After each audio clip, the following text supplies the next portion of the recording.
శ్రీ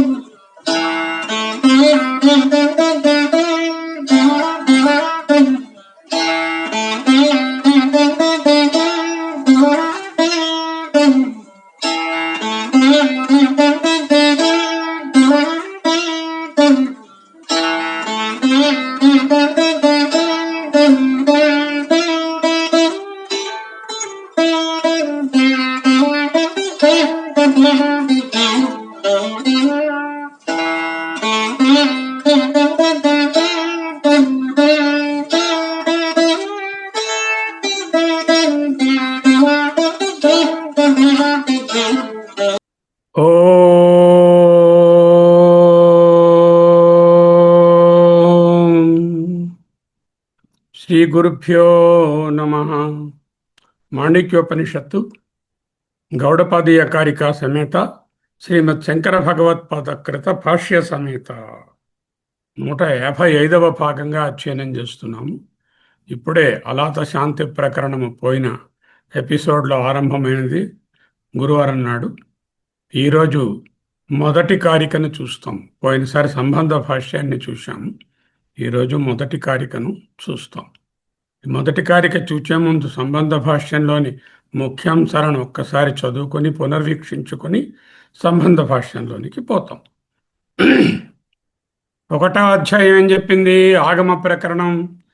ఓంకార విచారేణ చతుష్పాదాత్మ విచారేణ శృతి ప్రమాణంతో ఆగమతః అద్వైతం ప్రతిజ్ఞాతం, అద్వైతం బోధించబడినది శృతి ప్రమాణంతో. శాంతం శివం అద్వైతం సవిజ్ఞేయం స ఆత్మ, అది నువ్వే అని చెప్పారు. 2వ అధ్యాయంలో వైతథ్య ప్రకరణంలో బాహ్యమైన ఉన్నటువంటి వస్తువులన్నీ కూడా అసత్యం, మిథ్య, వైతథ్యమని నిరూపించడం ద్వారా జాగ్రత్త స్వప్న ప్రపంచాలు, స్వప్న ప్రపంచములే జాగ్రత్త ప్రపంచము కూడా మిథ్య అంటూ అద్వైత సత్యత్వాన్ని సిద్ధింపచేశారు 2వ అధ్యాయంలో. 3వ అధ్యాయంలోకి వచ్చేసరికల్లా అద్వైత ప్రకరణంలో శాస్త్ర మరియు యుక్తి ప్రమాణాలు, శాస్త్రయుక్తిభ్యాం రెండింటినీ వాడుకొని నేరుగా నిర్ధారితం చేశారు. ఏం చేశారు? ఫైనల్గా నా కశ్చిత్ జాయతే జీవ, ఎవ్వరూ పుట్టలేదు ఏ జీవుడు, ఏతదుత్తమం సత్యం, ఇదే అల్టిమేట్ ట్రూత్. ఎత్ర కించిన్ న జాయతే, నథింగ్ ఈజ్ బార్న్. అది కన్క్లూషన్, పూర్వపీఠిక. అద్వైతమే పరమసత్యమని నిరూపించబడినప్పటికీ ఇతర దర్శనాల పట్ల ఉన్నటువంటి భ్రమలను తొలగించడానికి 4వ అధ్యాయం అవసరం. అద్వైతాన్ని ఏకైక సత్యంగా స్థిరపరచడం కోసం. పరమసత్యం మనం అధ్యయనం చేస్తున్నది సాపేక్షిక సత్యం కోసం కాదు, పరమసత్యం కోసం. ఇతర వాదాలు మిథ్యా దర్శనాలు, అసమ్యక్ దర్శనాలు. అద్వైత దర్శనమే సమ్యక్ దర్శనం. ఇతర వాదాలు 2 రకాలు, ఆస్తిక, నాస్తిక. వేద ప్రమాణాన్ని స్వీకరించే వాళ్ళను ఆస్తికులని, స్వీకరించని వాళ్ళను నాస్తికులని అంటారు. ఆస్తిక దర్శనాలలో యోగ, న్యాయ, వైశేషిక, సాంఖ్య ఇత్యాదులన్నీ ఉన్నాయి. వాటన్నిటినీ కూడా మనము పక్కన పెట్టాలి. ప్రతిపక్ష భూతాలను తెలుసుకొని వాటిని వదిలివేయాలి. అలాగే నాస్తిక దర్శనాలు ఉన్నాయి. శూన్యవాదులు, ముఖ్యంగా వైనాశికులు అంటే బౌద్ధులు, చార్వాకులు, ఇటువంటి వాళ్ళని కూడా మనము ఖండించాలి. జ్ఞానం యొక్క స్థిరత్వం కోసం వీటి ఖండన ముఖ్యము. ఖండన అంటే వాళ్ళతో యుద్ధం చేయడం కాదు, అద్వైతాన్ని స్థాపించడానికి అద్వైతం కానిదంతా కూడా నెగేట్ చేయాలి. అద్వైతాన్ని స్థాపించడం అనేటటువంటిది అన్వయ మార్గం అవుతే, ఇతర పక్షాలను ప్రక్కకు త్రోసిపుచ్చడం అనేటటువంటిది వ్యతిరేక మార్గము. వీత అవీత, అవీతతయ, భేదభావం ఎక్కడైతే ఇతరులు అనే భావన ఉంటుందో అక్కడ భేదభావం ఉంటుంది. ఖచ్చితంగా వాళ్ళ ద్వైతము అంటే ఒకటి కంటే ఎక్కువ ఉన్నాయంటున్నారు. ఘర్షణ ఉంటుంది, తప్పనిసరిగా విరోధాలు వస్తాయి. ఈ ఘర్షణ వల్ల రాగద్వేషాలు పుడతాయి, మనోక్లేశాలు వస్తాయి, మానసిక దోషాలు ఏర్పడతాయి. అందువలన ఈ ద్వైతవాదములు, వైనాశికవాదాలు ఇవన్నీ అసమ్యక్ దర్శనాలు. మానవునికి శాంతిని, విముక్తిని ఇవ్వలేవు. మొట్టమొదట ఏం చేశాము? ప్రారంభంలో తార్కిక విధానంతో మొదలెడుతున్నాం. మంగళాచరణం, ఆది గురువైనటువంటి అద్వయ స్వరూపానికి నమస్కరిస్తున్నాం. ఆవీత న్యాయేన, వీత అంటే ప్రత్యక్ష స్థాపన, ఆవీత అంటే వ్యతిరేక తర్కం. తప్పును తప్పని నిరూపించడం ద్వారా రైట్ని నిరూపించడం అన్వయ పద్ధతి. తప్పుని తప్పని నిరూపించడం ద్వారా సత్యాన్ని పరోక్షంగా స్థాపించే పద్ధతి ఆవీత న్యాయము. రాగద్వేషాలు లేవు. ద్వైతవాదులకు తమ మతంపై రాగము, ఇతరుల వాదాలపై ద్వేషము ఉంటుంది. అద్వైతంలో సర్వ ప్రపంచాన్ని తన సొంత రూపంగానే చూస్తున్నాం కాబట్టి రాగద్వేషాలకు తావు లేదు. నిజమైన జ్ఞానంలో జ్ఞాత, జ్ఞేయము, జ్ఞానం అనే భేదాలు ఉండవు అంటూ ఈ మొదటి కారిక బోధింపజేస్తోంది మనకు. గమ్యము పరమసత్యం ఏమిటి? తన ఉన్నతమైన అద్వైత ఆత్మ స్వభావాన్ని నిరంతరం గుర్తుంచుకోవడం ద్వారా జీవితాన్ని ఒక బ్లెస్సింగ్గా మార్చుకోవడం, అదే జీవన్ముక్తి. ప్రపంచం పూర్తిగా ఉపశమించిన ప్రశాంతమైన అద్వైత స్థితియే పరమసత్యం. ఆవిత న్యాయం ద్వారా జీవన్ముక్తి మరియు పరమసత్యం వైపు ప్రయాణం. ఈనాటి కారిక మొదటి కారిక. ఒక్కసారి మనసులో ధ్యానించుకోండి ఆ అద్వయ పరబ్రహ్మను. జ్ఞానేనాకాశకల్పేన ధర్మాన్యో గగనోపమాన్ జ్ఞేయాభిన్నేన సంబుద్ధః తం వందే ద్విపదంబరం. తం అటువంటి పరమాత్మకు వందే ద్విపదాంబరం, ద్విపదాంబరం పురుషోత్తమునకు వందే అభివాదము చేస్తున్నాను, నమస్కారం చేస్తున్నాను. ఎలా చేస్తున్నా? ఆయన ఎలా తెలుసుకోవాలి? జ్ఞానేన ఆకాశ కల్పేన, జ్ఞానంతో తెలుసుకోవాలి. ఎటువంటి జ్ఞానము? ఆకాశ కల్పేన జ్ఞానం, ఆకాశము వలె సర్వవ్యాపకమైన చైతన్యం అనే జ్ఞానంతో ధర్మాన్ అంటే ఈ జీవాత్మలను, అవి ఎలా ఉన్నాయి? యహ ఏవైతే గగనోపమాన్, అవి కూడా చైతన్యంలాగే ఆకాశంలాగే ఉన్నాయి. అంటే జ్ఞేయములన్నీ కూడా ఆకాశమే, జ్ఞానము ఆకాశమే. అయితే రెండు ఆకాశాలు. మరి తెలుసుకునే ఆయన ఆకాశ సదృశుడే. ఆయన జ్ఞేయము కంటే అభిన్నుడు. జ్ఞేయం ఆకాశం అవుతే ఆయన ఆకాశమే. అటువంటి పరమాత్మ సంబుద్ధ తెలుసుకొనుచున్నాడు.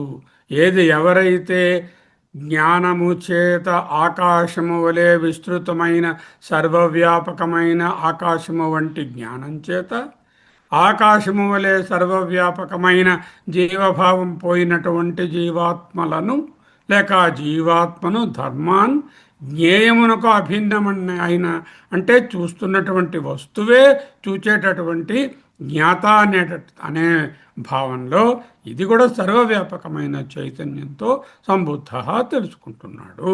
తం అటువంటి అద్వయ బ్రహ్మకు ద్విపదాంబరం పురుషోత్తమునకు వందే నమస్కరిస్తున్నాను. ఆకాశము వలె అనంతమైనది, సర్వవ్యాప్తమైనది. ఏది? జ్ఞానం. జ్ఞానము ఆకాశము వలె అనంతమైనది, ఆకాశము వలె సర్వగతమైనది, సర్వవ్యాప్తమైనది, తాను తెలుసుకునే వస్తువుల కంటే వేరు కానిది. అంటే జ్ఞానం ఎలా సర్వవ్యాపకము, జ్ఞేయము లేక సకల వస్తువులు, ఈ ఆత్మలు లేక జీవాత్మలు అన్నీ కూడా సర్వవ్యాపకమే అయినటువంటి పరమజ్ఞానం ద్వారా ఆకాశం వలె నిర్లిప్తంగా ఉండేటటువంటి జీవతత్వాన్ని అంటే ఈ ధర్మాలను ఎవరు తెలుసుకుంటారు? ఎవని స్వరూపము సర్వవ్యాపకమైన జ్ఞానమై ఉన్నదో అటువంటి పరమాత్మని ద్వారా తెలుసుకోబడుతుంది. అట్టి పురుషోత్తమునకు పరమాత్మనకు ద్విపదాంబరం నమస్కరిస్తున్నాను. సారాంశం ఏమిటి? జ్ఞానము, జ్ఞాత, జ్ఞేయము ఈ మూడు వేరువేరు కాదు. త్రిపుటిరహితమైన అద్వయ సత్యస్వ ఆ పురుషోత్తముడు స్వయంగా అద్వైత జ్ఞాని మాత్రమే కాదు. అది అద్వయం బ్రహ్మ అంటే బ్రహ్మ అద్వయము, అద్వయ జ్ఞానమే బ్రహ్మ అని కాదు. ఆది గురువు కూడా ఈ అద్వయ బ్రహ్మయే ఆది గురువు. ఎవరా ఆది గురువు? నారాయణాఖ్యం, నారాయణం అనే పేరు కలిగినటువంటి అలా పిలువబడేటటువంటి అద్వైత తత్వమైన ఈశ్వరుడు. ప్రమాత, ప్రమాణం, ప్రమేయం అనే త్రిపుటి రూపంలో ఆయనే ఉన్నాడు. ప్రమాత తెలుసుకునేవాడు. ఇదిగో నేను గులాబీ తెలుసుకుంటున్నాను, ఆ ప్రమాతగానున్నాను. ప్రమాతకు సాక్షికి వ్యత్యాసం ఉన్నది. అభయానంద కూడా మొన్న చెప్పి ఉన్నారు. ప్రమాత అంటే వస్తుజ్ఞానం కలిగినటువంటి ఈ చేతన పురుషుడు ఎవడైతే మనసు ఉందో అది ప్రమాత. ఆ ప్రమాత ఆయనయే. దేనితో విషయాలను తెలుసుకుంటున్నాను? ఆ సాధనము, ప్రమాణము, అది ఆయనయే. ఏ విషయాలైతే తెలియబడుతున్నాయో అంటే ప్రమేయములో, జ్ఞేయములో, అది కూడా ఆయనే. నారాయణుడే జ్ఞాత, తెలుసుకునే ప్రమాత. జ్ఞేయ, తెలుసుకునే వస్తువు. జ్ఞానం, తెలుసుకునే సాధనము. ఈ ప్రమాత, ప్రమాణం, ప్రమేయం, ప్రమాత, ప్రమాణం, ప్రమేయం ఇంటరాక్షన్ వలన భ్రమ కలుగుతుంది. భ్రమ అంటే వస్తు జ్ఞానం. ఆ భ్రమ, ఆ భ్రమలోనున్న భ్రమ పోతే సాక్షి మిగులుతుంది. ఓకే, ప్రమాత, ప్రమేయ, ప్రమాణాలు మూడు కూడా మిథ్య అని, ఈ మూడు ఆ పరమాత్మ ద్వారానే ప్రకాశింపజేయబడుతున్నాయని, ఆ పరమాత్మయే జ్ఞాత జ్ఞేయ జ్ఞానరూపంగా అనేకంగా భాషిస్తున్నాడని, ఈ భాసమానమైనదంతా మిథ్య అని, దీనికి వెనుకనున్న తత్వము ఆ నారాయణం ఆ పద్మభువం, ఆ ఎవరైతే ఆ ద్విపదాంబరం, అదే అద్వైత వాస్తవికత. ప్రారంభ కారికలోనే చాలా సూక్ష్మమైన లోతైన పరిశీలనలు ఉన్నాయి. ఇది అంత ఈజీగా అర్థమయ్యే కారిక కాదు. అయినా పూర్తిగా మనసు పెట్టి ఉంటే తెలియకుండా కూడా ఉండదు. అద్వైత జ్ఞానం అంటే ఏమిటి? జీవాత్మ పరమాత్మ యొక్క ఐక్య జ్ఞానం. ఇదే మహావాక్యం. మహావాక్యం ఏంటంటే జీవాత్మ పరమాత్మ ఐక్యం అని చెప్పేది. చైతన్యం చైతన్యంతో చైతన్యాన్ని తెలుసుకుంటుంది. చైతన్యం పరబ్రహ్మ, చైతన్యంతో జ్ఞానంతో చైతన్యాన్ని జీవాత్మని తెలుసుకుంటుంది. చైతన్యం చైతన్యంతో చైతన్యాన్ని తెలుసుకుంటుంది. ఓకే, అజేనాజం విబుధ్యతే. పుట్టుకలేని చైతన్యము పుట్టుకలేని చైతన్యాన్ని చైతన్య రూపంగా తెలుసుకుంటుంది. అజేనాజం విబుధ్యతే. బ్యూటిఫుల్ శ్లోకం ఆత్మబోధలో వస్తుంది. 41వ శ్లోకం. కొంచెం దూరంలో ఉన్నాం. జ్ఞాతృజ్ఞాన జ్ఞాయభేద. జ్ఞాతృ తెలుసుకునేవాడు, జ్ఞానము దేని ద్వారా తెలుసుకుంటామో ఆ జ్ఞానము, జ్ఞేయము తెలియబడేది. భేద పరే ఆత్మని న విద్యతే. పరేనాత్మని విద్యతే. పరే ఆత్మని న విద్యతే. పరాత్మ యందు లేదు. చిదానందైక రూపత్వాత్. చిదానంద రూపంగా దీప్యతే స్వయమేవహి. స్వయం ప్రకాశంగా ఆత్మయే ప్రకాశిస్తోంది. ఈ కారికను ఆధారంగా చేసుకునే ఆ ఆత్మబోధ శ్లోకాన్ని ఆయన కన్స్ట్రక్ట్ చేశారు. ఆ జ్ఞానం ఎటువంటి జ్ఞానము? ఖండాకార వృత్తి కాదు, ఖండానందం కాదు, ఏ బుద్ధి వృత్తి కాదు, అఖండాకార వృత్తి.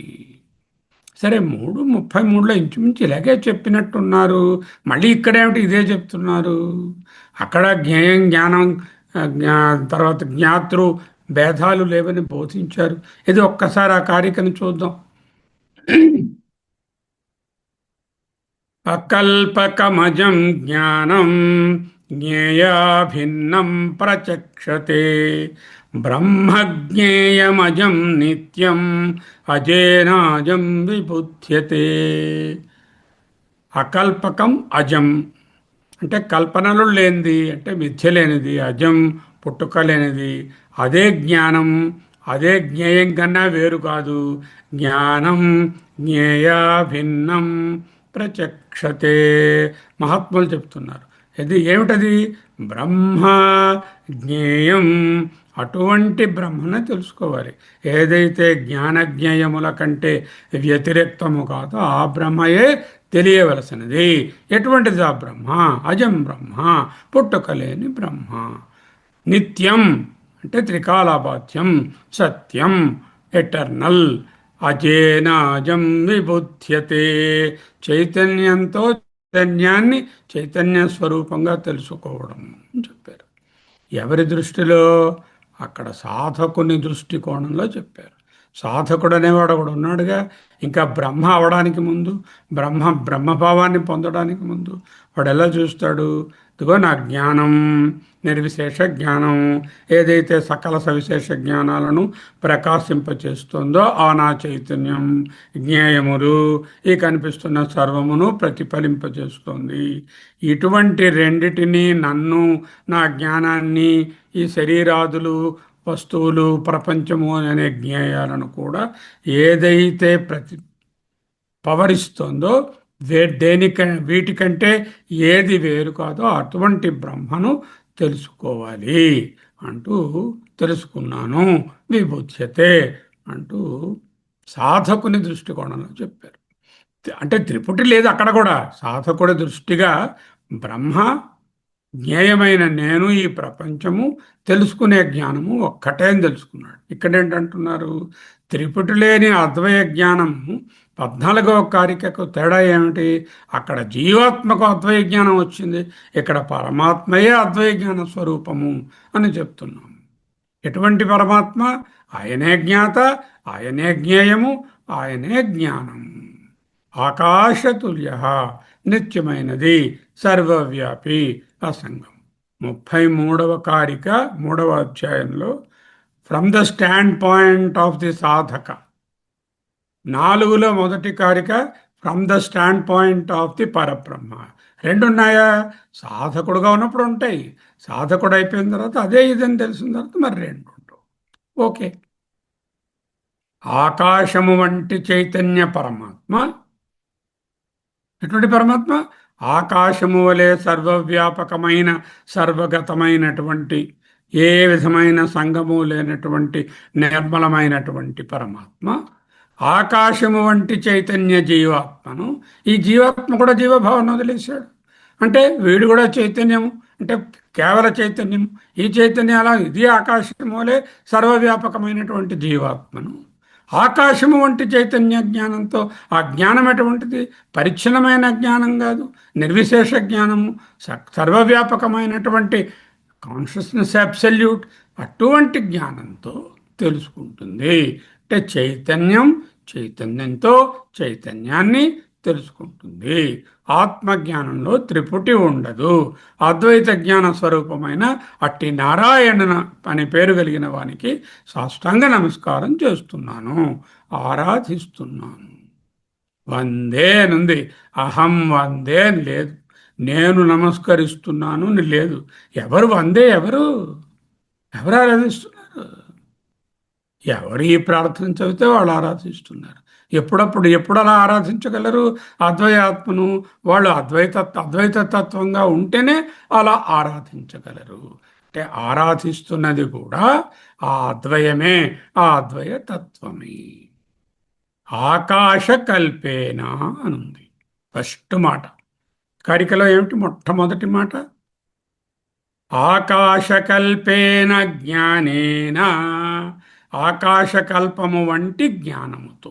జ్ఞానేన అంటే జ్ఞానము ద్వారా. ఆకాశకల్పేన భాష్యం, ఆకాశేన ఈషద్ అసమాప్తం. ఆకాశం కంటే కొంచెం తక్కువ. ఈషత్ అంటే వెరీ లిటిల్ బిట్, అసమాప్తం ఇన్కంప్లీట్, కంపేర్ టు ఆకాశ. దిస్ చైతన్య ఆకాశ కల్పేన అంటే ఆకాశం వంటిదే, కానీ ఆకాశం కంటే ఒక్క స్టెప్ తక్కువ. ఆకాశకల్పం అంటే ఆకాశకల్పం అనగా ఆకాశేన ఈషద్ అసమాప్తం. Okay, how to define that? ఆకాశతుల్యం. ఓకే, ఈక్వలెంట్ టు ఆకాశం, ఆల్మోస్ట్ ద సేమ్ యాజ్ ఆకాశం. ఇత్యేతత్. ఆకాశకల్పేన అంటే కన్ఫ్యూజ్ అవ్వకనైనా, ఆకాశకల్పేన అంటే ఆకాశం కంటే ఒక్క పిసరు తక్కువ, కానీ ఆకాశమే, ఆకాశము వంటిది అని తెలుసుకో. ఆకాశకల్పన అనేటటువంటి మాట మూలంలో ఉంది కారికలో. అద్వైత జ్ఞానాన్ని సూచిస్తుంది. ఆకాశం ఎటువంటిది? సర్వవ్యాపకము, నిత్యము, అఖండము, ముక్కలు చేయలేము, నిరవయవము, దానిలో ఏమీ అంటూ లేదు, నిస్సంగము. ఆత్మ కూడా అటువంటిదే. ఆకాశ కల్పన అంటే అద్వైత జ్ఞానం. ఎటువంటి జ్ఞానము? ఆకాశ కల్పేన జ్ఞానం. ఆకాశ కల్పన జ్ఞానం అంటే ఏంటి? అద్వైత జ్ఞానం. ఎటువంటి జ్ఞానం? ఆకాశ కల్పన జ్ఞానం. ఆకాశ కల్పన అంటే ఏమిటి? అద్వైత జ్ఞానం, అద్వైత చైతన్యం, ఒకే చైతన్యం. అంటే ఆకాశేన ఈషత్ అసమాప్తం. కల్పం అంటే ఆకాశానికి చాలా దగ్గరగా, ఆకాశ తుల్యం. చైతన్యానికి ఆకాశానికి చాలా చాలా పోలికలు ఉన్నాయి. రెండు అద్వైతమైనవి, సర్వవ్యాప్తమైనవి, నిరాకారమైనవి, అమూర్తమైనవి, అవిభాజ్యమైనవి, అన్నింటికీ చోటిస్తాయి. ఎన్నిటికీ చోటిచ్చినా అవి కలుషితం కావు. ఎన్నిటిని దాంట్లో పెట్టినా అవి తగ్గిపోవు, పెరిగిపోవు. ఇవన్నీ చైతన్యానికి మరియు ఆకాశానికి ఉన్న సారూప్యతలు. అంటే ది ఈక్వవెలెన్సీ బిట్వీన్ ఆకాశ అండ్ చైతన్య ఆత్మ ఈజ్ టాక్డ్ అబౌట్ హియర్. ఆకాశేన ఈషద సమాప్తం. ఆ ఈషదని ఎందుకన్నారో నెక్స్ట్ స్లైడ్లో చూస్తాం. రెండుకి ఏంటి కంపారిజను? చైతన్యంకి ఆకాశానికి పోలిక. చైతన్యం అద్వయము, ఆకాశం కూడా ఒక్కటే. చైతన్యం సర్వవ్యాప్తము, ఆకాశం కూడా సర్వవ్యాప్తము. చైతన్యం నిరాకారము, ఆకాశం కూడా నిరాకారము. చైతన్యం అమూర్తము, ఆకాశం కూడా కనపడదు, అదృశ్యము. చైతన్యం అవిభాజ్యము, ఆకాశం కూడా ముక్కలు కొయ్యలేను. చైతన్యం అన్నిటికీ అదే ప్రాప్గా ఉంటుంది, ఆధారంగా ఉంటుంది. ఆకాశమే అన్నిటికీ చోటిస్తుంది. అవకాశం ఇచ్చిందని ఆకాశం అంటారు. అయితే చోటిచ్చినంత మాత్రాన దానితో కలుషితము కాదు, నిస్సంగము, నిర్మలము. చైతన్యం కూడా నిష్కలము, నిష్కలము, నిర్మలము, నిరవయవము. ఈ ఆకాశానికి దీనికి ఒక్కలాగే ఉన్నాయి సామ్యత. అయితే ఈషద సమాప్తం ఎందుకో అది చూడాలి. ఎందుకు ఈషద సమాప్తం? ఇవన్నీ చైతన్యానికి ఆకాశానికి మధ్య ఉన్న సారూప్యతలు. ఆకాశానికి చైతన్యానికి దగ్గర సంబంధం, కానీ అది ఖచ్చితంగా చైతన్యం కాదు. అలా అయితే ఏంటవుతుంది? ఆకాశం ఒక బ్రహ్మ అయిపోతుంది, చైతన్యం మరో బ్రహ్మ అయిపోతుంది. రెండు ఒకటే అయిపోతాయి. ఆమె ముఖము చంద్రబింబము వలెనున్నది అంటే ఏమిటర్థం? ఈమె ముఖమే చంద్రుడు అయిపోయింది అనుకోండి, అప్పుడు మరి ఈమె ముఖానికి మరి వేరే ఉనికి ఉండదు కదా. చంద్రబింబము వలె ఉన్నది, ఆకాశము వలె పోలుస్తున్నారు. ఎందుకంటే ఆకాశము ప్రకృతిలోనున్నది, జడము. ఆకాశము ప్రకృతి, already it is manifest and it is జడము. చైతన్యం ఏంటి? జ్ఞానతత్వం. ఆకాశము జడము, చైతన్యం జ్ఞానతత్వం. ఆకాశము కల్పించబడినది, కార్యము. చైతన్యం కార్యము కాదు, కారణం కాదు. అందువలన ఆకాశేన ఈషద్ అసమాప్తం. ఈషత్ అంటే కొంచెము, అసమాప్తం. ఈషద్ అసమాప్తం, కొంచెం తక్కువ. సరే, బొర్రగొట్టుకోకురా, సింపుల్గా చెప్తా. ఆకాశతుల్యం ఇచ్చేతత్, ఆకాశముతో సమానము అనుకో. తేనా అంటే అటువంటి జ్ఞానంతో. ఎటువంటి జ్ఞానము? ఆకాశకల్పన జ్ఞానం. ఆకాశకల్పనే జ్ఞానం, ఆకాశకల్పేన జ్ఞానం. జ్ఞానేన జ్ఞానము ద్వారా. తృతీయ విభక్తి. ఎటువంటి జ్ఞానము? ఆకాశకల్పేన జ్ఞానం అంటే సర్వవ్యాపకమైనటువంటి చైతన్యమే జ్ఞానము. అటువంటి జ్ఞానం ద్వారా త్రిపుటి ఉంది కదా మనకి. జ్ఞానము, జ్ఞేయము, జ్ఞాత, మూడు చెప్పాలి. జ్ఞానం చెప్పేసాం. ఇప్పుడు జ్ఞానం ఏమిటి? ఆకాశకల్పనైన జ్ఞానేన అంటే సర్వవ్యాపకమైన చైతన్యము ద్వారా, అంటే ఆ జ్ఞానం ద్వారా. ఆకాశకల్పనైన జ్ఞానం కిం ఉన్నదండి. ఆకాశకల్పనైన జ్ఞానం అంటే సర్వవ్యాపకమైనటువంటి జ్ఞానం, చైతన్యం ఉంది. ఏం చేస్తుంది అది? What is it doing? ఆ జ్ఞానంతో ఏమైంది? ధర్మాన్ ఆత్మనః. ధర్మాన్ అంటే జీవాత్మలు, ఆత్మనః అంటే ద్వితీయ బహువచనంలో ఉంది. ఆత్మనః అంటే జీవాత్మలోను అని ద్వితీయలో ఉంది. ధర్మాన్ ఆత్మనః. ఆ జ్ఞానంతో జీవాత్మలను తెలుసుకుంటున్నారు. ఎవరు తెలుసుకుంటున్నారు? నారాయణాఖ్యం ద్విపదం వరం. అంటే నారాయణుడు జీవ చైతన్యాన్ని తెలుసుకుంటున్నాడు. ఎలా తెలుసుకుంటున్నాడు? నేను నారాయణ్ణి, వీళ్ళందరూ జీవులు అన్నట్టుగా తెలుసుకుంటున్నాడా? నేను సర్వవ్యాపకమైన చైతన్యాన్ని, ఈ జీవులు ఈ సృష్టి అంతా కూడా సర్వవ్యాపకమైన చైతన్యమయము, ఈ జ్ఞానము దేని ద్వారా తెలుసుకుంటున్నామో అది సర్వవ్యాపకమైన చైతన్యము అని తెలుసుకున్నాడు. అంటే ఒక్కటే జీవ చైతన్యం ఎటువంటిది? జీవభావం పోయినటువంటి కేవల ఆకాశము వంటి చైతన్య స్వరూపం. ఏం చెప్పారు అక్కడ ఉపనిషత్తులో? గగనోపమాన్ ధర్మాన్, ధర్మాన్ యో గగనోపమాన్ ఆకాశకల్పేన జ్ఞానేన, జ్ఞానేనాకాశకల్పేన ధర్మాన్ గగనోపమాన్. ధర్మాన్ అంటే జీవులను, జీవాత్మలను, జీవభావం పోయినటువంటి కాన్షియస్నెస్ని. ఎటువంటిది ఆ కాన్షియస్నెస్? మల్టిపుల్గా ఉన్నారా జీవాత్మలను? ఆ జీవభావం ఉంటే మల్టిపుల్గా ఉంటారు. జీవభావం పోయింది, ఏకాండి అయిపోయింది. గగనోపమాన్, గగనము వలె ఒక్కటిగా ఏకాండిగా ఉన్నట్టుది. మళ్ళీ ఆకాశము వంటి, ఆకాశము వంటి జీవ చైతన్యం అఖండాకార చైతన్యాన్ని, అంటే గగనోపమముగా ఉన్నటువంటి జీవ చైతన్యాన్ని వాడు ఖండాకారంగా శర్మగా, విజయలక్ష్మి గారు, రవిప్రకాష్గా లేడు. అఖండాకార చైతన్యంగానే ఉన్నాడు. అఖండాకార చైతన్యాన్ని అఖండాకార చైతన్యంతో ఎవరు తెలుసుకుంటారు?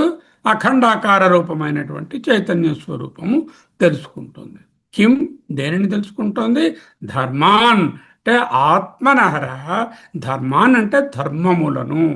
ధర్మములను తెలుసుకోవడం అంటే ఏమిటండి? అంటే ఆత్మలను తెలుసుకుంటుంది. ఆత్మనః అని ప్లూరల్ ఉంది. ప్లూరల్ అంటే ఏమిటి? ఈ ప్లూరాలిటీ పోయినటువంటి ఏకైక గగనోపమాన్ అన్నారు పక్కన. అంటే గగనోపమాన్ అంటే ఆకాశం ఒక్కటే. ఇక్కడ ఆత్మనః అంటే జీవాత్మలను అన్నా ఏకాండిగా ఉన్నది అని తెలుస్తుంది. జీవ చైతన్యాలను. ఎటువంటి జీవ చైతన్యాలు? కిం విశిష్టాన్, what is the speciality of the జీవ చైతన్యం? దే ఆర్ నో మోర్ జీవాస్, దే ఆర్ ఏకాండి చైతన్యం. గగనోపమాన్, గగనం అంటే ఆకాశము, ఆకాశము వలె ఆకాశ సదృశము, ఆకాశ తుల్యము. గగనం ఉపమాయేషాం, ఆకాశము ఎవరికైతే ఉపమానమో అవి గగనోపము. ఎవరికి ఆకాశము ఉపయోగమో తే వాటిని గగనోపమాహ్. తే గగనోపమాహ్ అంటే తాన్, అటువంటి జీవ చైతన్యాన్ని. ఆత్మనః ధర్మాన్, ఆత్మలను ధర్మములను. గగనోపముగానున్న జీవ చైతన్యం. రెండు క్లారిఫై అయిపోయి. నారాయణుడు తెలుసుకుంటున్నాడు స్టేట్మెంటు. ఓకే, ఎలా తెలుసుకుంటున్నాడు? ఆకాశ కల్పన, ఆకాశ సదృశ్యమైన సర్వవ్యాపకమైన యూనివర్సల్ కాన్షియస్నెస్ అనే జ్ఞానం ద్వారా తెలుసుకుంటున్నాడు.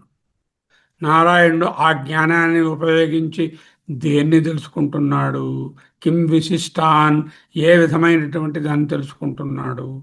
గగనోపమైన, ఆకాశము వలె ఏకాండి అయిన జీవభావం పోయినటువంటి అఖండాకార చైతన్య రూపముగానున్న జీవములను, జీవ చైతన్యాలను తెలుసుకుంటున్నాడు. అంటే తెలుసుకునే జ్ఞానము ఆకాశము వంటిది, సర్వవ్యాపకం. తెలుసుకోబడే జ్ఞేయములు లేక జ్ఞేయము లేక ధర్మాన్ లేక ఆత్మనః లేక జీవ చైతన్యాలు, ఏకాండి జీవ చైతన్యాలను తెలుసుకుంటున్నాడు. ఎవడు తెలుసుకుంటున్నాడు? నారాయణం. నారాయణం అంటే ఎవరు? ద్విపదాంబరం. ఆయన స్వరూపం ఏమిటి? సత్యం జ్ఞానం అనంతం బ్రహ్మ. ఈజ్ ది జ్ఞాన absolute, is this consciousness absolute. ఆ కాన్షియస్నెస్ అబ్సల్యూటే ఈ మూడుగా ఉన్నాడు. కిం విశిష్టాన్ గగనోపమాన్, గగనం ఉపమాయేషాం, ఎవరికి ఆకాశం ఉపమానమో తే వాటిని గగనోపమాన్, గగనోపమాహ్ తాన్ వాటిని, ఆత్మనః ఆత్మలను, ధర్మాన్. నారాయణుడు అద్వైత జ్ఞానంతో ఏం చేస్తున్నాడు? తెలుసుకుంటున్నాడు. ఏం తెలుసుకుంటున్నాడు? తెలుసుకుంటున్నాడు అని తెలుస్తుంది.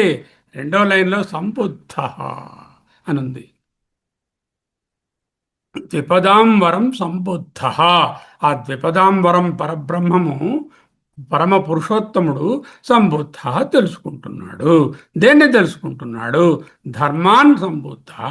ధర్మాన్ అంటే ఏమిటి? ఆత్మన.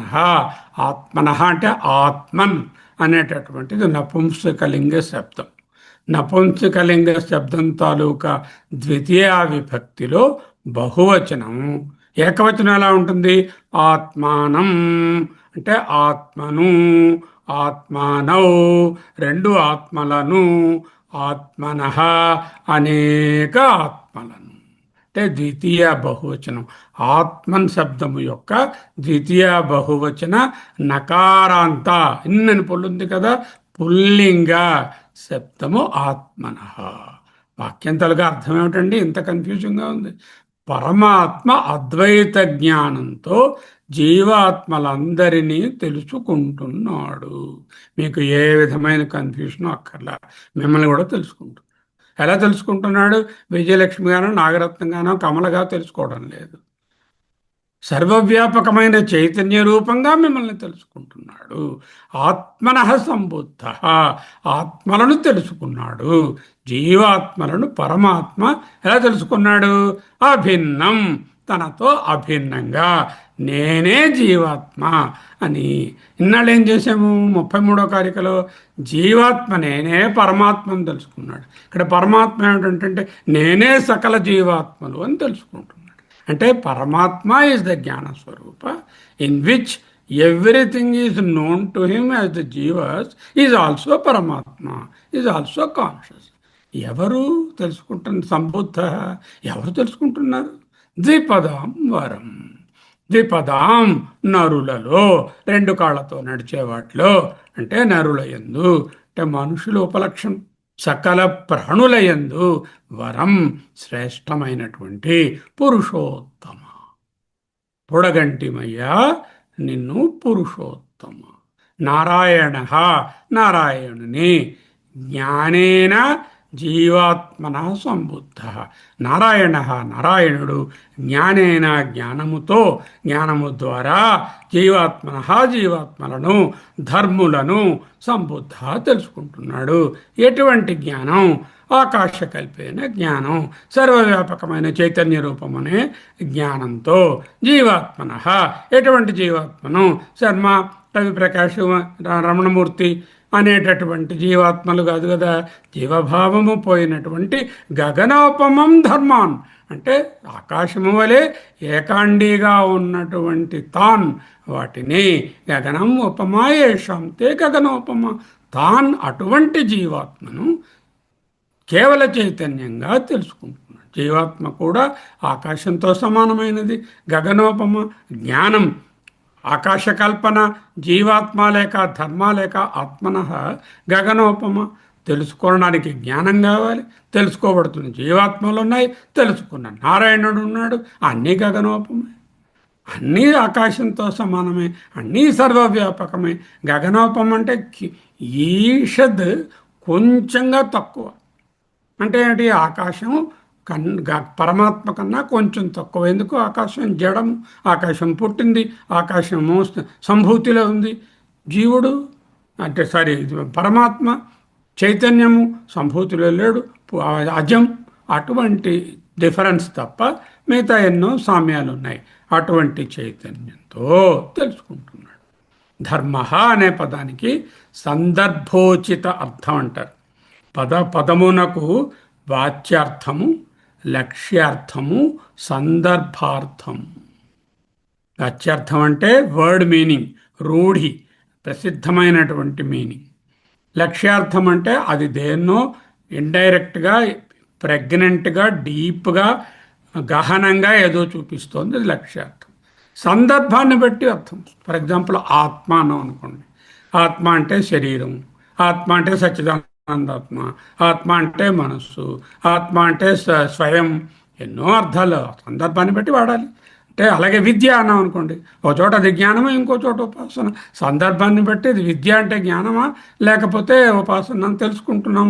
ఇక్కడ ధర్మ అనే శబ్దానికి సందర్భోచితమైన అర్థము పుణ్యం అని కాదు.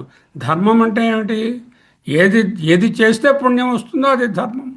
ఈ సందర్భంలో ధర్మము ఈజ్ ఈక్వల్ టు పుణ్యమని కాదు, ధర్మము ఈజ్ ఈక్వల్ టు జీవాత్మ. ఇది ఎలా తెలిసింది? కఠోపనిషత్తులో చెప్పారు. దేవైరత్రాపి విచికిత్సం పురా నస విజ్ఞేయం అణురేష ధర్మ అన్యత్ర ధర్మాన్ అన్యత్ర ధర్మాన్ అంటే ఇంకో శ్లోకంలో చెప్పారు. అక్కడ ధర్మ అంటే జీవాత్మ అని అర్థం. ధర్మాన్, ఈ ధర్మాన్ అనేటటువంటిది జ్ఞానస్య జ్ఞానమునకు ఏవా దానికే పునర్విశేషణం. This is another adjective for the జ్ఞాన. Who is this fellow? Who is the ధర్మ ఆర్ ది జీవాత్మ? జీవాత్మ is nothing but another adjective for the జ్ఞాన. జ్ఞానం అన్నది ఉన్నది, ఆ జ్ఞానం నిర్విశేషంగా ఉంటే అది జీవుడు ఇంకా కాదు, జీవాత్మే అవుతుంది, ఆత్మే అవుతుంది. సర్వవ్యాపకమా అంటే జ్ఞానానికి ధర్మం అనే పదము ఒక విశేషణము. ఆకాశముతో పోలిక కలిగిన ఆ ధర్మములను అంటే ఆ ఆత్మలను జ్ఞానమునకు ఇది ఇంకో విశేషణము. తెలియదగిన ధర్మములతో అంటే జీవాత్మలతో, అవి ఎటువంటివి?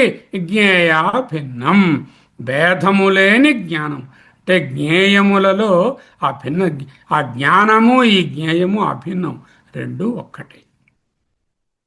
జ్ఞేయై అంటే తెలుసుకోబడుచున్న, ధర్మై అంటే ఆత్మభి ఆత్మల కంటే అభిన్నం. జ్ఞేయాభిన్నం అంటే జ్ఞేయై ధర్మై ఆత్మభి అభిన్నం. అంటే జ్ఞేయములు తెలుసుకోబడుచున్న ప్రాణులు, జీవాత్మలు అంటే జీవభావాన్ని వదిలేసినటువంటి చైతన్యాత్మలు, ధర్మై అంటే ఆత్మభి ఆత్మల కంటే అభిన్నం, వేరు కాని ఒకటైన. ఎలాగండి? జ్ఞానమును జ్ఞేయము ఒకటవుతాయి. జ్ఞానం అంటే తెలుసుకునే సాధనం జ్ఞానం, జ్ఞేయం అంటే తెలుసుకోబడే వస్తువు. ఈ రెండు ఒకటే అంటున్నారు. చూడలేదరా నువ్వు? అగ్నిష్ణవత్, అగ్ని వేడిమి ఎలా వేరు కావో. అగ్ని వేడిమి ఎప్పుడైనా విడదీసి చూపించండి, చూపించలేరు. అగ్ని వేడిమి ఏ విధముగా వేరు కావో, సవితృ ప్రకాశవత్, సూర్యుడు ప్రకాశము ఏ విధముగా వేరు చేయలేము. అగ్నికి వేడిమి గుణము కాదు, అగ్ని యొక్క స్వభావము వేడిమి.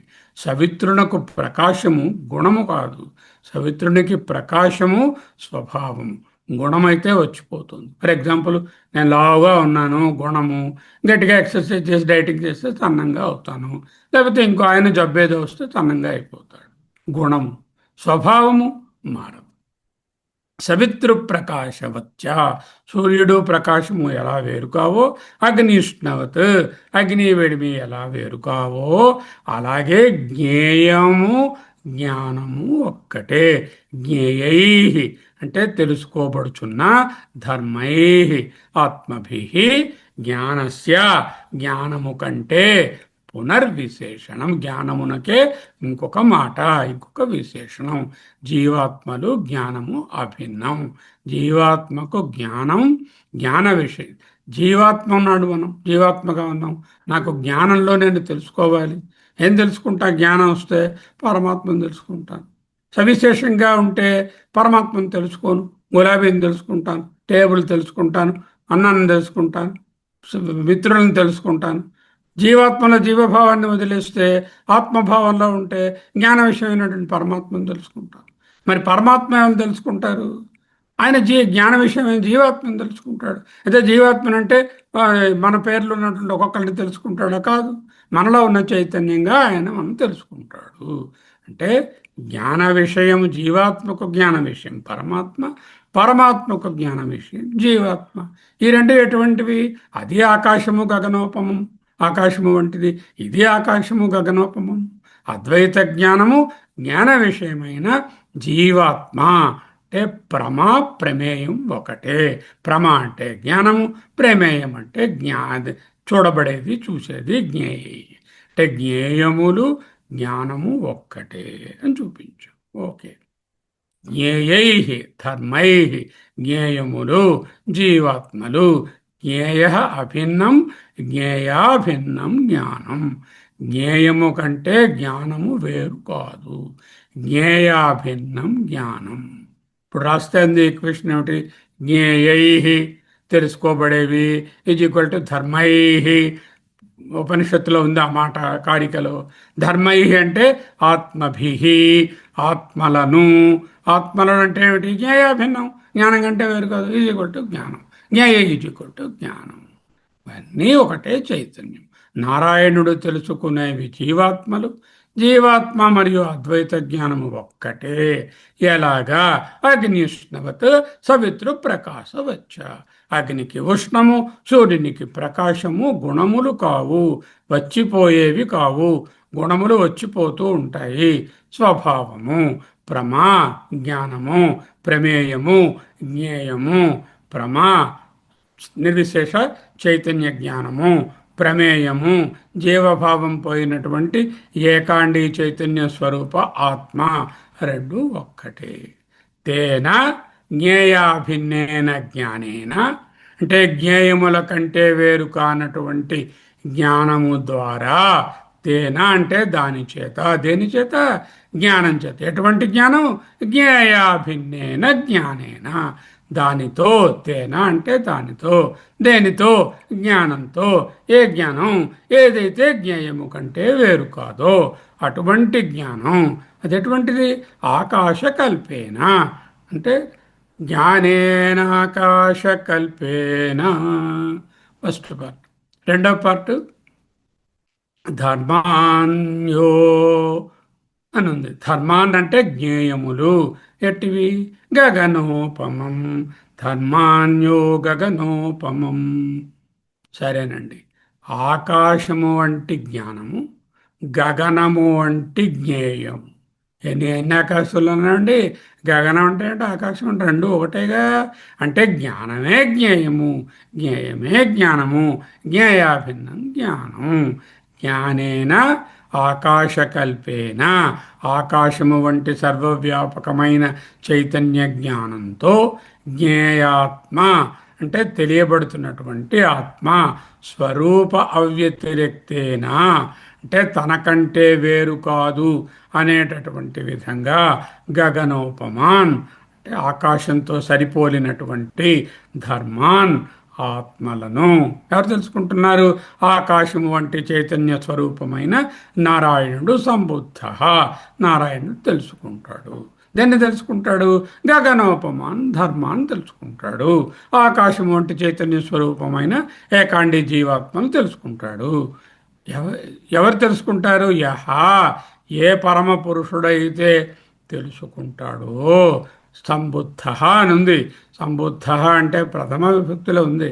నాన్న సంబుద్ధ అంటే సంబుద్ధవాన్ అని రాసుకోరా. సంబుద్ధవాన్ అంటే తవతు ప్రత్యయము, పుల్లింగ ప్రథమ విభక్తి ఏకవచనం. తెలిసినవాడైనా. గచ్చ అనే ధాతువుకు గతవాన్, కృ ధాతువుకు కృతవాన్. అలాగే ఇక్కడ బుద్ధ, సంబుద్ధ, సంబుద్ధ్, బుద్ధ్ అనే ధాతువుకు సంబుద్ధ్, సంబుద్ధవాన్ అంటే ఎవరైతే తెలుసుకున్నాడో. యహ సంబుద్ధవాన్. సంబుద్ధవాన్ అంటే ఎవరైతే వెళ్ళాడో, ఎవరైతే తిన్నాడో, ఎవరంటే అసమావక క్రియ. అటువంటి సంబుద్ధవాన్ అతనిని నేను ధ్యానం చేస్తూ వందనం సమర్పిస్తున్నాను. తవతు ప్రత్యయం ఉపయోగించారు. యహ ఏ పరమ పురుషుడు, సంబుద్ధ సంబుద్ధవాన్, తవతు ప్రత్యయం పుల్లింగ ప్రథమ విభక్తి ఏకవచనం. ఏ పరమ పురుషుడు తెలుసుకుంటున్నాడో, యహ సంబుద్ధవాన్ ఏ పరమ పురుషుడు తెలుసుకుంటాడో, అసమపక క్రియ చేస్తే ఆ పరమ పురుషునకు, గతవాన్ ఎవడైతే వెళ్ళాడో ఆయనే అక్కడ కనబడ్డాడు అన్నట్టుగా ఎవరైతే తెలుసుకుంటారో అటువంటి పురుషునకు వందనము ఇది అని అర్థము. ఎవరా పరమ పురుషుడు? ప్రశ్న వస్తుంది. పరమ పురుషుడు తెలుసుకుంటారన్నారు.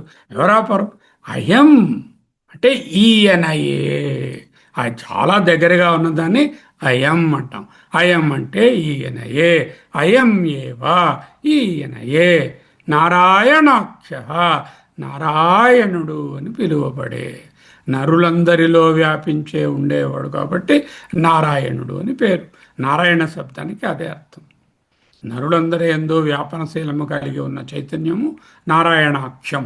నారాయణుడు పిలువబడే ఈశ్వర, ఈశ్వరుడు. అటువంటి ఈశ్వరుడు ఏ ఈశ్వరుడైతే చైతన్య స్వరూపమైనటువంటి జ్ఞానంతో చైతన్య స్వరూపముగానున్నటువంటి జ్ఞేయములను, ధర్ములను, ఆత్మలను తెలుసుకుంటున్నాడో ఆ నారాయణుడనే పిలువబడే ఈశ్వరుడు తం అతని కొరకు. ఎప్పుడు కూడా నమస్కారము చతుర్థిలో ఉండాలి. తం అంటే అతని కొరకు. వందే అభివాదయే నమస్కరించుచున్నాను. ఈశ్వర తం అభివాదయే.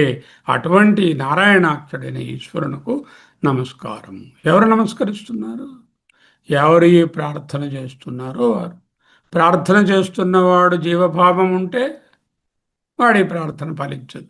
ఎందుకంటే జీవభావంలో అతను ఉపాసన చేయగలడు, కానీ జీవభావము వ్యవహారికము, పరమార్థము పరబ్రహ్మము, ఈ రెండిటితో దాన్ని పొందలేడు. జీవభావాన్ని వదిలేస్తే వీడు పరమార్థంలోకి వెళ్తే ఆయన్నే పొందుతాడు. అంటే అద్వైతమే ప్రార్థన చేస్తుంది. ప్రార్థన చేస్తున్నది ఎవరు? అద్వైతమే ప్రార్థన చేస్తుంది. ఎవరిని ప్రార్థన చేస్తుంది? అద్వైతాన్నే ప్రార్థన చేస్తుంది. ఎటువంటి అద్వైతము? ఏదైతే అద్వయ జ్ఞానమో దాని ద్వారా తెలుసుకోబడిన అద్వయ ప్రపంచాన్ని, అద్వయ జీవులను తెలుసుకుంటున్నటువంటి ఈశ్వరుడు. అతను ఎవరు? ద్విపదాం వరం. ద్విపద అంటే రెండు పాదములు కలిగిన. రెండు పాదములు, కాకి రెండు పాదాలు ఉన్నాయి, ఇంకో దానికి రెండు పాదాలు ఉన్నాయి, మాకు రెండు పాదాలు ఉన్నాయి. అంటే ద్విపదాం అంటే ద్విపద ఉపలక్షితానాం అంటే రెండు పాదములు అనేటటువంటి పదము ద్వారా చెప్పబడినటువంటి రెండు కాళ్ళు ఉన్నాని కాకుండా అందరినీ కలుపుకోరా, అన్ని ప్రాణుల్ని పెట్టుకోరా. ఉపలక్షితానాం ఉపలక్షణంగా మానవుడను. ఇక్కడ ఈ మానవుడు దేనికి? సర్వప్రాణికోటికి ఆయన ఒక ఉపలక్షణము. అటువంటి మానవులతో ఉపలక్షితమైన సర్వప్రాణికోటి యందు వరం. ఉపలక్షితానాం వరం. దేని యందు వరము? ద్విపదాం నుండి సప్తమిలో.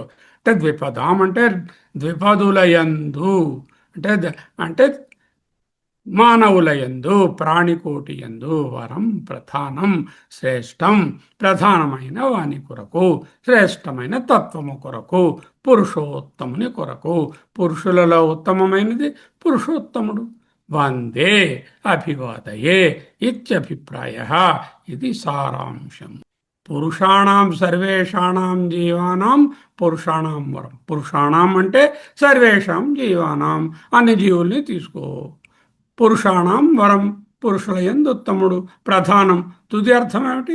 పురుషోత్తమం. పురుషోత్తమ ప్రాప్తి యోగం 15వ అధ్యాయం అత్యంత ముఖ్యమైనది. ఏమిటి ఆ అధ్యాయంలో ముఖ్యమైన కార్యక్రమం? శ్లోకం మనకు కావాలి. సర్వస్య చాహం హృది సన్నివిష్టో మత్త స్మృతి జ్ఞానమపోహనంచ వేదైశ్చ సర్వైరహమేవ వేద్యో వేదాంతకృత్ వేదవిదేవ చాహం. వేదము అంటే జ్ఞానము. వేదశ్చ సర్వైరహం, జ్ఞానము నేనే. వేద్యం అంటే తెలుసుకోవాలి. ఎలా తెలుసుకోవాలి? నేను జ్ఞానము. వేదాంతకృత్ అంటే ఆ వేదాంతములను తెలుసుకున్న జీవులు, అంటే చైతన్య స్వరూపమైన జీవాత్మలు. వేదవిత్ అంటే అటువంటి ప్రాణులు కూడా చ అహం నేనే. వేదైశ్చ సర్వైరహం వేద్యోహం తెలుసుకోవలసిన వాడిని నేనే. వేదాంతకృత్ వేద విదేవ చ అహం. జ్ఞానం, జ్ఞేయం, జ్ఞాత అనేటటువంటి ఇది కన్ఫ్యూజన్ లేనటువంటి నన్ను తెలుసుకో. 15వ అధ్యాయం పురుషోత్తమ ప్రాప్తి యోగం. అందుకే ద్విపదాం వరం అన్నారు ఇక్కడ. అయితే బాగుందండి. గౌడపాదాచార్యులు గారు నారాయణుడికి, పురుషోత్తముడికి నమస్కారం చేయాలి, అంతే కదా. తద్వారా మనల్ని కూడా నమస్కార భావంలో ఉండమని చెప్పాలి. బాగుంది. సరళంగా చెప్పొచ్చు కదా, ఆది గురువైన నారాయణునికి ఒక నమస్కారము అని చెప్పవచ్చు కదా. అటువంటి నారాయణుని నేను ఆరాధిస్తున్నాను, సాష్టాంగ పడుతున్నాను ఏదో చెప్పొచ్చు కదా. అది సరిపడుతుంది కదా. ఇంత హెయిర్ స్ప్లిట్టింగ్ కవిత్వం ఎందుకు? ఇంత క్లిష్టమైన శ్లోకం ఎందుకు? Why so such a difficult way to convey that I am worshipping Narayana, the Adi Guru, and also the Purushottama? You could as well said Purushottamanuku Namaskaramu, Narayanuku Namaskaramu, Adi Guruvunuku Namaskaramu. మూడిట్లో ఏ పదమైనా సరిపడుతుంది. ఎంత క్లిష్టమైనటువంటి ఈ కారిక ఎందుకు రాశారు? గౌడపాదుల వారికి తెలియదా? సరళంగా చెప్పడం ఆయనకు తెలియదా? ఎందుకు తెలియదు? ఎన్నో విషయాలు సరళంగా చెప్పారు. ఆకాశం వంటి చైతన్యమైన పరమాత్మ ఆకాశం వంటి చైతన్య జ్ఞానంతో ఆకాశం వంటి చైతన్యమైనటువంటి జీవాత్మను తెలుసుకుంటాడు అని రాశారు. నేను నారాయణుడు అటువంటి ఆయనకు నా నమస్కారం. అంటే ఆకాశం వంటి చైతన్యము అంటే జ్ఞానము, అదే పరమాత్మే. ఆకాశం వంటి పరమాత్మ అంటే అది కూడా చైతన్యమే. ఆకాశం వంటి చైతన్య స్వరూపమైన జీవాత్మ అంటే అది పరమాత్మే. అంటే మూడు లేవు అని చెప్పడానికి. Why very complicated? What is the సందేశ? What is the take home after this very tough కారిక? అద్వైత తత్వం. ఎటువంటి అద్వైత తత్వము? త్రిపుటి లేక సకల ద్వంద్వాల నుండి విముక్తి పొందినటువంటి అద్వైత తత్వాన్ని బోధించాలి. దానికే భాష్యంలో ఆయన ఎక్స్ప్లెయిన్ చేస్తున్నారు. ఉపదేష్ట్రు నమస్కార ముఖేన. ఉపదేశించేటటువంటి పరబ్రహ్మ ఆదిగురు. ఉపదేష్ట్రు అంటే ఉపదేశించే పరమ గురువు కొరకు, చతుర్థి విభక్తి. నమస్కార ముఖేన, నమస్కారము చేయుట ద్వారా. ముఖేన అంటే ద్వారా. నాకు అద్వైత ఉపదేశాన్ని చేసే ఆదినారాయణ గురువునకు నమస్కారం చేయడం ద్వారా ఉపదేష్టు నమస్కార ముఖేన.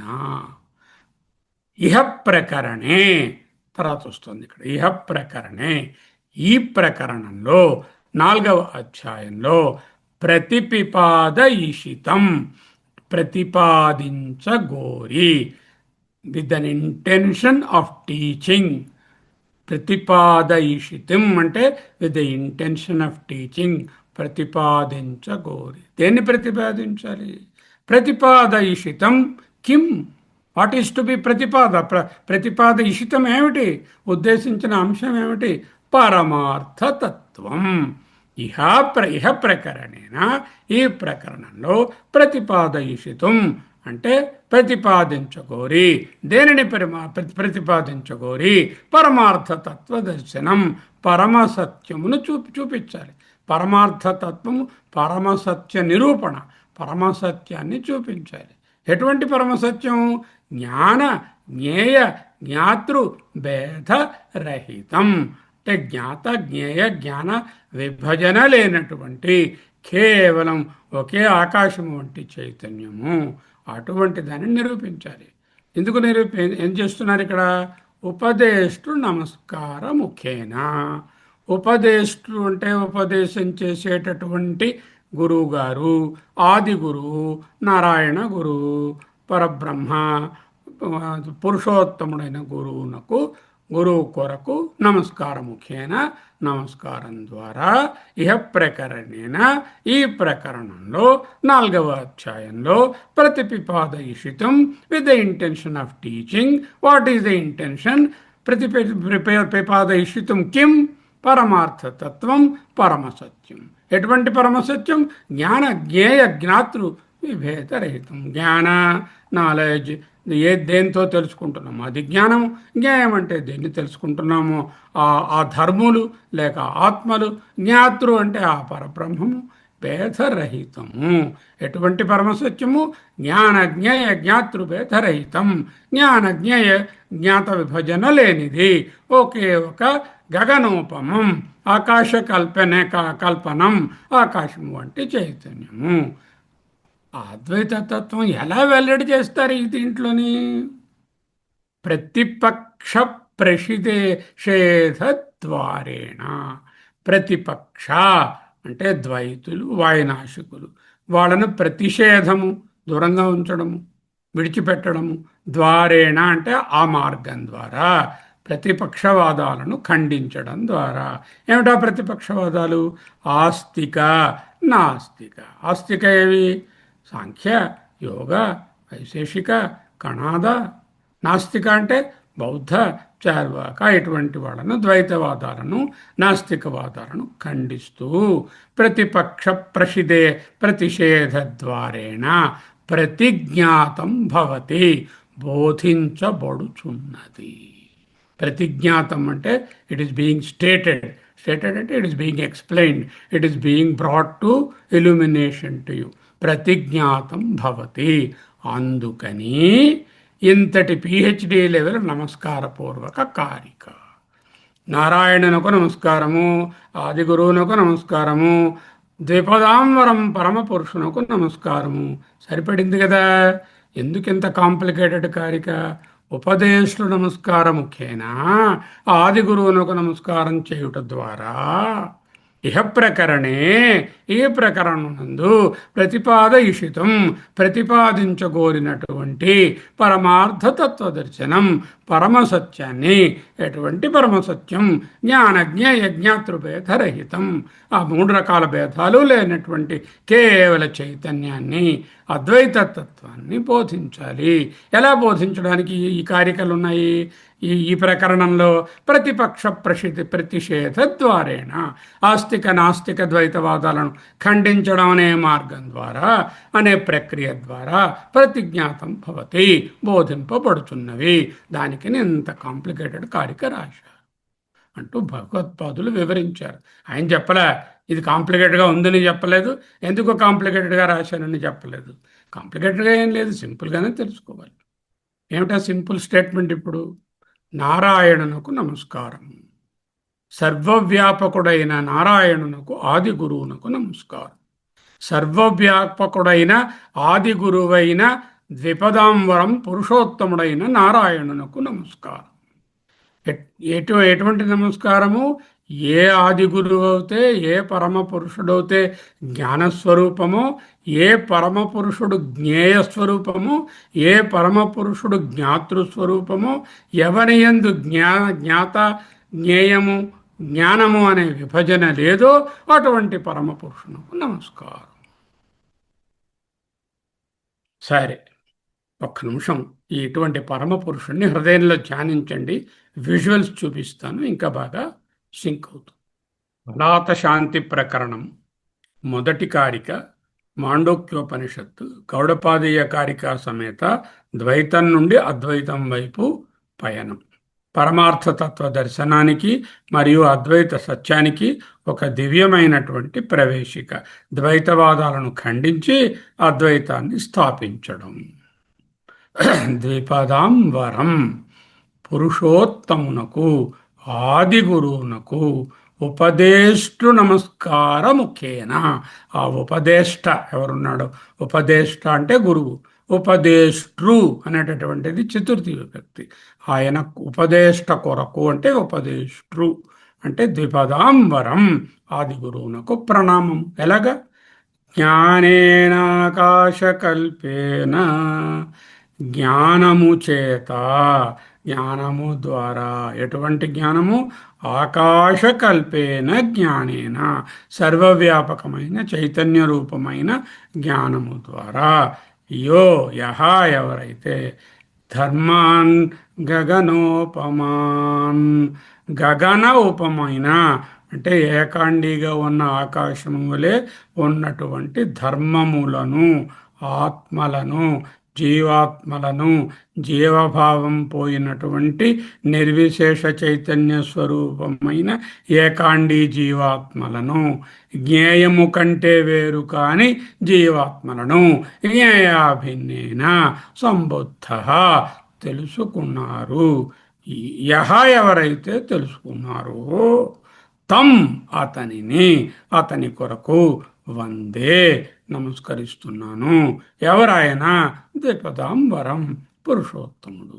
ఆకాశము వలె అనంతమైనది, సర్వవ్యాప్తమైనది, తాను తెలుసుకునే వస్తువులు జ్ఞేయాల కంటే వేరు కానిది అయిన పరమ జ్ఞానం ద్వారా ఆకాశము వలె నిర్లిప్తంగా ఉండే జీవతత్వాన్ని ఎవని స్వరూపము జ్ఞానమై ఉన్నదో, ఎవరి జ్ఞానరూపంగా తానే తెలుసుకున్నారో అట్టి పురుషోత్తమునకు నారాయణుడికి నమస్కారం.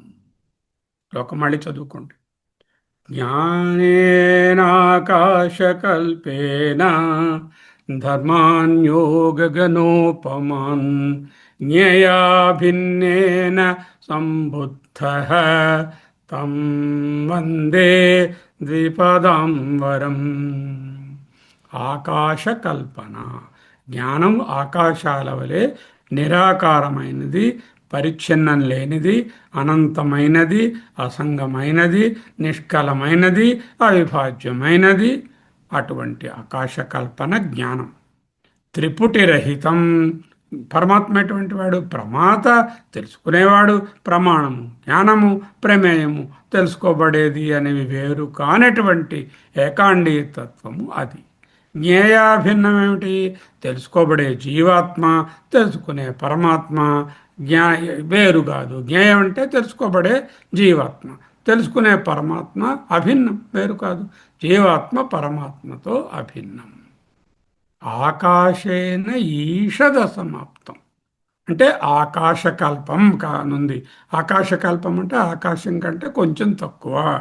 ఆకాశ తుల్యం ఇత్యేతత్. జ్ఞానం ఎటువంటిది? ఆకాశం లాంటి జ్ఞానం. గౌడపాదాచార్యులు పరమాత్మ జ్ఞానాన్ని కల్పకం అన్నారు. అంటే ఆకాశ తుల్యమైనటువంటి జ్ఞానంతో, ఆకాశం వలె పరమాత్మ చైతన్యము నిత్యమైనది, సర్వవ్యాపము, అసంగము, నిష్కలము, అవిభాజ్యము, నిత్యము, అన్నిటికీ చోటిస్తుంది. దేని ద్వారా కూడా కలుషితం కాదు. చైతన్యం కూడా అంతే. మరి ఈషత్ అన్నారు ఎందుకండి? అదిగో ఆకాశం నిర్వికారం, చైతన్యం నిర్వికారం. ఆకాశం సర్వవ్యాప్తం, చైతన్యం సర్వవ్యాప్తం. ఆకాశం అసంగం, చైతన్యం అసంగం. ఆకాశం అవిభాజ్యం, చైతన్యం అవిభాజ్యం. ఆకాశానికి చైతన్యానికి చాలా దగ్గర పోలికుంది. ఈషద్ అసమాప్తం, కొంచెం తక్కువ. ఎందుకు తక్కువ? ఆకాశం జడము, ఆకాశం పుట్టింది, ఆకాశం ప్రకృతిలో భాగము, ఆకాశం మళ్ళీ పోతుంది. చైతన్యము పుట్టలేదు, అజం. చైతన్యం జ్ఞానము, స్వయం ప్రకాశము. అందువలననే ఆకాశేన ఈషద సమాప్తం. ఆకాశానికంటే కొంచెం తక్కువ, దాదాపు సమానం. ఆకాశం వంటి చైతన్యమైన పరమాత్మ, ఆకాశం వంటి చైతన్య జ్ఞానంతో ఆకాశం వంటి చైతన్య జీవాత్మను తెలుసుకుంటాడు. This is the statement you have to make at the end. ఆకాశము వంటి చైతన్య రూపమైన పరమాత్మ, the absolute consciousness, the original consciousness, the undivided consciousness, ఆకాశము వంటి చైతన్య జ్ఞానంతో, ద బ్లిస్, ది కాన్షియస్నెస్ అబ్సల్యూట్తో, ఆ చైతన్యంతో ఆకాశం వంటి చైతన్య జీవాత్మలను, ఆకాశము వలె ఒక్కటే అయిన జీవభావాలు పోయినటువంటి ఒకే రూపముగానున్న ఏకాండి జీవాత్మను తెలుసుకుంటాడు. జ్ఞాత, ప్రమాత, నోయర్, తెలుసుకునేవాడు. జ్ఞానం, ప్రమేయం, తెలుసుకోబడే వస్తువు లేక విషయం. జ్ఞానం, ప్రమాణం, తెలుసుకోవడం అనే ప్రక్రియ లేక సాధనం. ఇది ప్రతి విషయంలోనూ ఈ మూడు ఉంటాయి. సవిశేష జ్ఞానం అనగానే, అనాత్మ జ్ఞానం అనగానే తెలుసుకునే ప్రమాత ఉంటాడు, తెలుసుకోబడే వస్తువు ఉంటుంది, ప్రమేయం ఉంటుంది, తెలుసుకునే సాధనము జ్ఞానము ఉంటుంది. For example table can be either you can feel it or you can see it or you can hear it, depending on the sound, depending on the touch, depending on the sight, you can see. That is the జ్ఞాన. తెలుసుకునేది ఏమిటి? Table. తెలుసుకునేవాడు ఎవడిదిగో వీడు. జ్ఞాత, జ్ఞేయం, జ్ఞానం, త్రిపుడు. ప్రమాత అంటే సవిశేష జ్ఞానాన్ని తెలుసుకున్న మనసుతో మమైకమైన చేతన రూపమైన జీవుడు ప్రమాత. సాక్షి అంటే ఏమిటి? ప్రమాతను కూడా సాక్ష్యంగా దర్శిస్తున్న నిర్విశేష చైతన్య ఆత్మ ప్రమాతతో తాదాత్మ్యం చెందలేదు. ప్రమాతతో తాదాత్మ్యం చెందకుండా ఆ ప్రమాతకు కూడా ద్రష్ట అయినటువంటి దానిని నిర్విశేష చైతన్యము అంటాం. జ్ఞాత, జ్ఞేయం, జ్ఞానం. సరే, అక్కడ ఖండాకార వృత్తి ఉంటుంది. జ్ఞాత ఉన్నాడు, వాడు ఏదో వాడు తెలుసుకున్నాడు, వాడేమో ఒక వస్తువు చూశాడు, ఆ వస్తువుని కంటితో చూశాడు అంటే ఖండం అయింది. మళ్ళీ ఆ వస్తువు పోయింది. ఘటాకార జ్ఞానము, పటాకార జ్ఞానము, కొండాకార జ్ఞానము, బండాకార జ్ఞానము, కొండాకార జ్ఞానము ఏవో వస్తున్నాయి. అవన్నీ ఖండాకార జ్ఞానాలు. ఇది అఖండాకార జ్ఞానము, అఖండాకార చైతన్యము. చైతన్యంలో చైతన్యంతో చైతన్యాన్ని తెలుసుకుంటుంది. అజేనాయం విబుధ్యతే. ఆత్మజ్ఞానంలో త్రిపుటి ఉండదు. జ్ఞానం జ్ఞానం అన్నీ ఒక్కటే. తెలుసుకున్నటకు జ్ఞానము, తెలుసుకోబడుతున్న జీవాత్మలు, తెలుసుకున్న నారాయణుడు. తెలుసుకోవడానికి ఏమిటి కావాలి? జ్ఞానం కావాలి. అది ఎలాంటిది? ఆకాశంలాగా సర్వవ్యాపకం. తెలుసుకోబడుతున్న జీవాత్మలు గగనోపం, అవి కూడా ఏకాండిగా ఉన్నాయి. తెలుసుకునే నారాయణుడు, ఆయన కూడా గగనోపమే, అన్నీ చైతన్యమే. ధర్మాన్ అనుంది. ధర్మాన్ అంటే ఆత్మనః. ధర్మాన్, ధర్ములను. ధర్ములంటే ఎవరు? జీవులు. జీవులంటే దేహభావంతో ఉన్నవాళ్ళు? అబ్బే కానే కాదు, చైతన్య రూపంగా ఉన్నటువంటి జీవులను. ఆత్మనః. ఇక్కడ ధర్మము అంటే పుణ్యం అని కాదు. కఠోపనిషత్తు సంధిలో కూడా ఈ ధర్మ అనే పదము జీవాత్మ అని ఉపయోగించబడింది. ధర్మం అంటే జీవాత్మ. గగనోపమాన్ ధర్మాన్, ఆకాశము వంటి చైతన్య స్వరూపమైన జీవాత్మలు. జీవాత్మ పరమాత్మ ఐక్యం. జీవాత్మకు జ్ఞాన విషయం ఏమిటి? నేను జీవాత్మ. ఇది దేంతో ఇది ఐక్యం వాళ్ళు కోరుకుంటుంది? పరమాత్మతో ఐక్యం అంటే తెలుసుకోవాల్సిన విషయం పరమాత్మ. పరమాత్మకు జ్ఞాన విషయం ఏమిటి? జీవాత్మ. పరమాత్మ ఎవరిగా ప్రతిఫలించాలి? జీవాత్మలు తాను ఒకటే అని తెలుసుకోవాలి. అద్వైత జ్ఞానంలో జ్ఞాన విషయమైన జీవాత్మ, పరమాత్మ అంటే ప్రమ అనే జ్ఞానము, ప్రమేయమైన జీవాత్మ పరమాత్మ కంటే వేరు కాదు, ఒక్కటైన తత్వము. జ్ఞేయా భిన్నం. రెండు దృష్టాంతాలు ఇచ్చారు. అగ్ని ఉష్ణవత్. అగ్నికి ఉష్ణము వేడిమి గుణము కాదు, వచ్చిపోయేది కాదు. ఉష్ణమే అగ్ని స్వభావము. అగ్ని వేడిమి ఎలాగైతే వేరు కావో, ఎలాగైతే విభజించలేమో, పరమాత్మను జీవాత్మను వేరు చేయలేము. పరమాత్మయే జీవాత్మ, అయమాత్మ బ్రహ్మ. ప్రమా జ్ఞానము, ప్రమేయం ఈ జీవాత్మ రెండూ ఆ భగవంతుడే, ఆ పురుషోత్తముడే. దృష్టాంతము సూర్యునికి ప్రకాశం ఎరువు తెచ్చుకునే లక్షణం కాదు. కాంతి లేని సూర్యుడు ఉండడు. సూర్యుడి ప్రకాశం ఎలాగైతే వేరు కాదో, అనంతమైన జ్ఞానస్వరూపుడైన నారాయణుడు, ఆయన చే తెలుసుకోబడే సర్వ జీవాత్మలు ధర్మాన్ని వేరు కావు. సవితృప్రకాశవత్. అగ్ని ప్లస్ ఉష్ణం విభజించలేని ఏకత్వము, సూర్యుడు ప్రకాశము విభజించలేని ఏకత్వము. జ్ఞానము జ్ఞేయము. జ్ఞానం అంటే పరమాత్మ, జ్ఞేయం అంటే జీవాత్మ. ఈ రెండు అద్వైత వాస్తవికత, రెండు ఒక్కటే. ఎన్ని ఆకాశాలు ఉన్నాయి? ఒక్కటే. ఎన్ని జ్ఞానాలు ఉన్నాయి? నిర్విశేష జ్ఞానం ఒక్కటే ఉంటుంది. ఎన్ని పరమాత్మలు ఉన్నాయి? ఒకటే ఉంది. ఎన్ని జ్ఞేయాలు ఉన్నాయి? ఒక్కటే ఉంది. ఇన్ని జ్ఞేయాలు కనబడుతున్నాయి, అవన్నీ జీవభావం. ఆత్మభావంలో ఒకటే జ్ఞేయం. అయితే మూడున్నాయా? జ్ఞానము, జ్ఞేయము, జ్ఞాత లేదు. ఆ మూడు తేన జ్ఞేయాభిన్నేన జ్ఞానేన. ఆ జ్ఞానంతో ఏదైతే జీవాత్మ కంటే వేరు కాదో ఆ జ్ఞానమే పరమాత్మ. ఆత్మన సంబుద్ధ. ఆత్మలను తెలుసుకుంటాడు. పరమాత్మ అద్వైత జ్ఞానంతో జీవాత్మలందరినీ తనతో అభిన్నంగా, తనకంటే వేరు కాదని తెలుసుకుంటాడు. సంబుద్ధ అంటే ఫుల్ స్టాప్ అయిపోయింది. తెలుసుకుంటాడు అనుకుంటే తెలుసుకున్నటువంటి ఆయనకు నమస్కారం చెప్పాలి కదా. సంబుద్ధ అంటే సంబుద్ధవాన్ అని తవతు ప్రత్యయం చేయరా, అసమోపక క్రియ వస్తుంది. అప్పుడు అటువంటి ఆయనకి నమస్కారం అని చెప్పుకోవచ్చు నువ్వు అంటూ సంబుద్ధ అన్నదాన్ని సంబుద్ధవాన్ అని చెప్పారు. ఎవరు తెలుసుకుంటారు? ద్విపదం వరం, పురుషోత్తముడు. ద్విపద అంటే రెండు కాళ్ళ కలిగినటువంటి మనుషుడు మాత్రమే కాదు, రెండు కాళ్ళ కలిగిన ఏదో ఒక ప్రాణి కాదు. సర్వప్రాణికోటి యందు ప్రధానమైన వాడు, శ్రేష్టమైన వాడు వరం. ఎవరు? నారాయణుడు. నారాయణాఖ్యం అనే ఈశ్వరుడు అని అర్థము. వేదాంతకృత్ వేద విదేవచ. గౌడపాదాచార్యులు ఆది గురువునకు నమస్కారం చేయాలనుకుంటే సరళమైన శ్లోకం రాయవచ్చు కదా. ఇంతటి పిహెచ్డి లెవెల్ క్లిష్టమైన కారిక ఎందుకు? ప్రతిపక్ష ప్రతిషేధ ద్వారేణ 4వ అధ్యాయము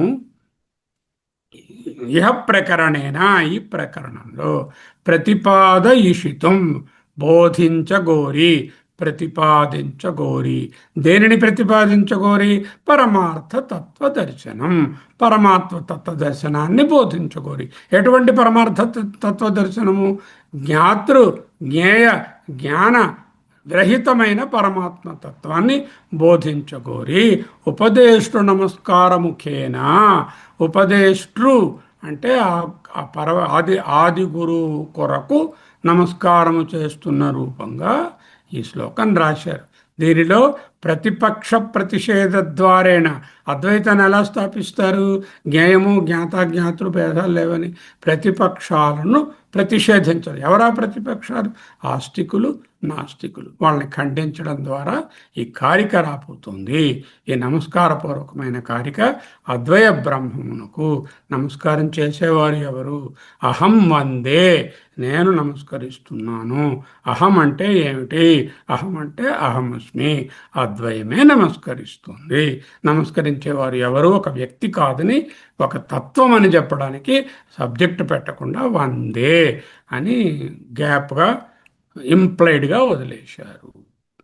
జ్ఞాన జ్ఞేయ జ్ఞాతృ భేదరహితం పరమ పురుషం, జ్ఞాత జ్ఞేయ జ్ఞాన విభజన లేని కేవలం ఒకే ఒక ఆకాశం వంటి చైతన్యం, అద్వైత జ్ఞాన స్వరూపమైన ఆ నారాయణునకు, ఆ పరమ పురుషునకు సాష్టాంగ నమస్కారం.